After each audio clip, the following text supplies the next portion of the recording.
अत्याचार पूर्वीपासून पुरुषांवरती पण होत आहेत. फक्त ते व्हॉइस करत नव्हते पुरुषाला की बाई अत्याचार करतीये हे समाजात सांगणं हा वेगळा मेसेज जात होता. मग त्याचा पुरुषार्थ काढला जात होता.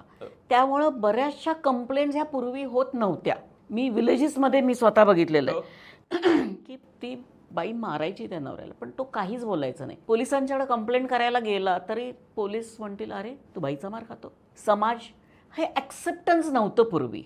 त्यामुळं काय व्हायचं की त्याच्या कंप्लेंट्स यायच्या नाहीत. पण हळूहळू या कंप्लेंट्स, कुठली तरी एखादी आत्महत्या झाली, आवाज यायला लागले की नाही नाही ह्या कुठंतरी अन्याय होतोय हे समजून घ्या, तेव्हा कुठं याला वाचा फुटली आणि मग ह्या कंप्लेंट्स यायला लागल्या.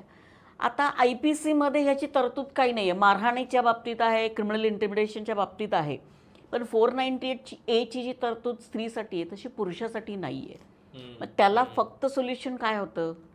क्रुएल्टीच्या ग्राउंड्स खाली फॅमिली कोर्टात जाऊन डिवोर्स घ्यायचा.